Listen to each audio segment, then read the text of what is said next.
الحمد للہ الہادی الی طریق السلامہ من علی من شاء من عباده وفقهم الاستقامہ اللہم صلی وسلم علی عبدک ورسولک محمد وعلی آلہ وصحبہ وسلم اما بعد فاعوذ باللہ من الشیطان الرجیم بسم اللہ الرحمن الرحیم هو الذی خلقکم فمنکم کافر ومنکم مؤمن صدق اللہ العظیم۔ پاکستان کو بنے آج 75 سال گزر چکے ہیں۔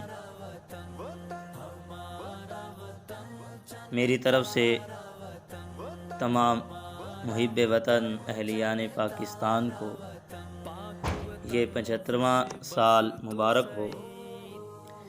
یقیناً پاکستان اللہ تعالیٰ کی طرف سے بہت بڑی نعمت ہے۔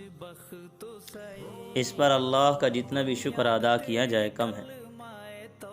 اللہ تعالیٰ فرماتے ہیں لئن شکرتم لازیدنکم، اگر تم میری نعمتوں کا شکر ادا کرتے رہو گے تو میں تمہاری نعمتوں میں اضافہ کرتا رہوں گا۔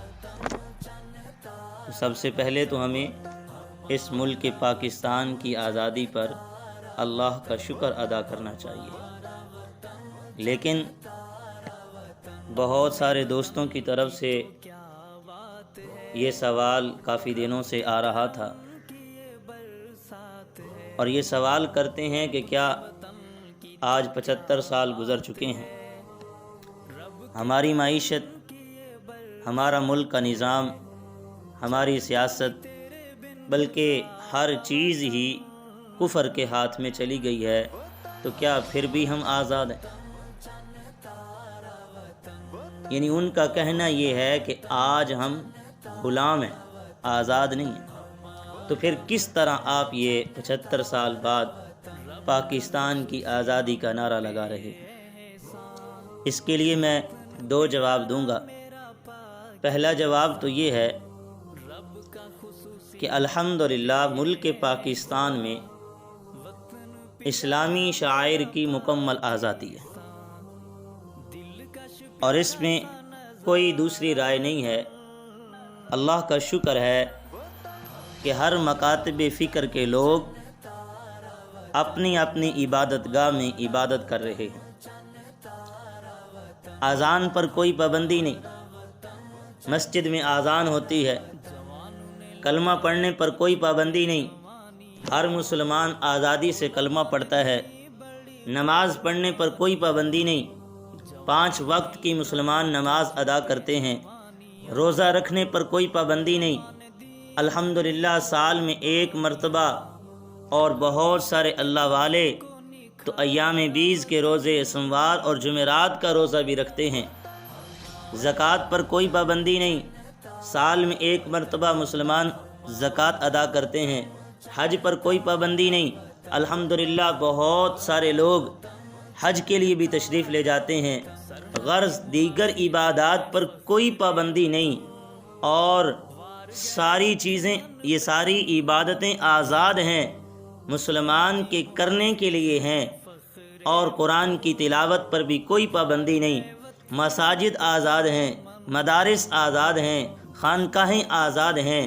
یہاں ہمارا ایک ہماری چیز یہ نہ حکومت کے ہاتھ میں ہے، نہ کفر کے ہاتھ میں ہے، بلکہ مسلمان کے ہاتھ میں ہے۔ مسلمان آیا اس کو ادا کرتے ہیں یا نہیں؟ سوچنے کی یہ بات ہے۔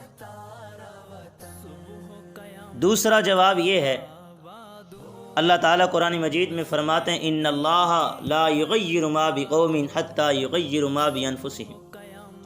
اسی کو شاید علامہ اقبال نے شعر کے انداز میں اس کا ترجمہ کرتے ہوئے یہ کہا تھا، خدا نے آج تک اس قوم کی حالت نہیں بدلی جس کو ہو نہ خیال خود اپنی حالت بدلنے کا۔ ہم نے اپنے آپ کو کتنا بدلا ہے؟ ملک پاکستان کے اندر جتنی بھی میں نے چیزیں اور عبادتیں گنوائی ہیں، سب پہ مکمل طور پہ آزادی ہے۔ مسلمان ان کو کیوں نہیں کرتا؟ حالانکہ دوسری طرف جب دیکھا جائے تو اسی ملک میں فحاشی، عریانی، سینمے گھر، موسیقی، سود خوری، زناکاری، قتل و غارت، چوری، ڈاکہ، غرض کتنی چیزیں ایسی ہیں جس پہ ہمارے مسلمان اندھے دھند لگا ہوا ہے، اور جو بھی چیز کفر کی جانب سے آتی ہے اس پہ لگ جاتا ہے۔ لیکن مسلمان کے کام تو یہ تھے کہ وہ اذان پڑھ کے نماز